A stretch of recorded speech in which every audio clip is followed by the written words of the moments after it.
angazhimet finale lidhur me angazhimet konkrete për çdo komunë specifikisht, aty ku LDK është partia e parë, aty ku LDK është partia e dytë dhe aty ku LDK është partia e tretë, si rasti Vushtrisë. Cila është motivi dhe arsyeja që më bind mu në me dhënë prioritet për një nguti tillë me shkaktu formalizim të marrëveshjeve të një partie në garë ku janë PDK dhe vetëvendosje. Ta mendsojmë një gjë, zotë Jazir, në kuadër të kësaj, të argumentimit tuaj. Shembull, mundësia që të ndërtohet një koalicion i ri dhe të ndryshohet diçka në pushtetin lokal.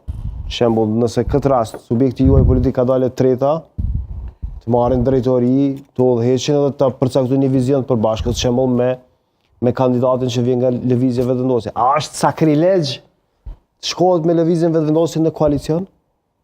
Nuk ka të bëj këtu ky relacion, thjesht. Ka të bëj se ngara PDK edhe VV për ekzekutiv.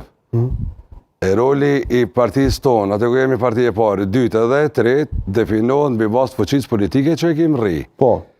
Dhe funksionarët bartin përgjegjësi politike, por nuk do të thotë që është përfaqësuesi i vetëm i shprehjes vullnetit votuesve tonë atje.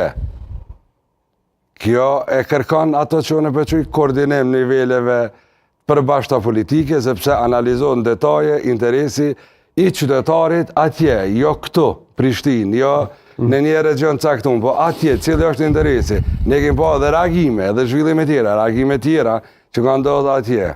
Krejt çka unë e kam nxjerrë përfundimisht dhe pas takimeve që ne kemi pas sot në mesditë, edhe me komuna tjera, edhe si leadership, është ka ndodhur pa koordinim tonën dhe krejt çka është tonë deklaratë, s'kam shka me shtu as me kur gjo. Deklarata ka qenë e përbashkët, ulshu në emën të LDK-s dhe natyrisht ne qëndrojmë prapa saj. Po, ju qëndrojmë prapa saj. Prapa kësaj deklarate. Po informacionet fillestare që zoti Azirit ta shoshisim këtë çështje që zoti Abdigjiku ka qenë i njoftuar lidhur me këtë çështje e më pastaj sikur i ka rënë pishman. A qëndron kjo apo është në kuadër në vazhdon e spekulimeve në një betejë të brendshme brenda subjektit politik? Unë nuk i besoj dy tregimeve, dy të vërtetave këtu, as gjysmë të vërtetave. Unë e besoj asaj që sot në komunikim ta kemi zyrtar, ne në mënyrë intensive kemi diskutuar, kemi analizuar dhe kemi konstatuar bashkërisht. Gjithçka që del për te i kësaj është më shumë me paragjykueshëm, me spekulu, asnjëherë unë rezervohem s'pako me spekulu edhe me paragjyku situata. Për mendim temin këtu ka pas rol sikur çdo situatë tjetër, zoti Kurti po vazhdon me mendësi dhe me metodën e njëjtë me ndërtu interesa politike që çojnë drejt maksimalizimit të rolit tij apo të partisë tij pa marrë parasysh pasojat, rrethonat dhe ndikimet tjera. Kjo nuk kupton që zoti Kurti targeton situata tilla dhe i maksimalizon. Tash ka gjetë një terren, as ka gjetë kjo çështje që ne mund ta debatojmë. Por edhe për mua dhe dje ka qenë befasi e reagimi i AK-s Voç Kosovë, pavarësisht sa vota i ka në Voç Kosovë. Sepse ai ka të bëjë drejt vërtet kundër LDK-s. Edhe se kemi pritur këtë të AK-s. Ne kemi cilësu si rast izolum. Sot dëgjova pashtu që edhe AK-ja ka cilësu si rast izolum.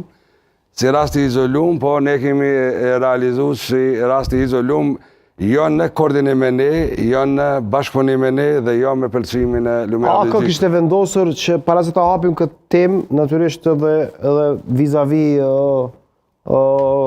natyrisht konkluzave të sotme të takimit që keni patur si kryesi bashkë me kandidatët për kryetar, por AK sipas informacioneve të mia ka vendosur që krahas Prishtinës secileve nga degët ju jep autonomi për të vendosur natyrisht se cili është interesi. Shembull, nëse është një unik ta kërkojnë mbështetjen e VV-s.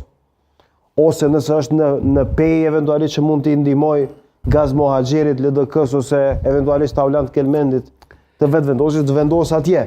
Njërën ose tjetër po, ose Gjilan shembull të vendos ta mbështes Arber Ismailin ose kundër kandidatin eventualisht. Po jo për Prishtinë ka thënë që do të ketë kryesia. Nuk besoj që ka parti politike më të zhvilluar në demokracinë të brendshme edhe në të drejtë se sa LDK-ja në Kosovë.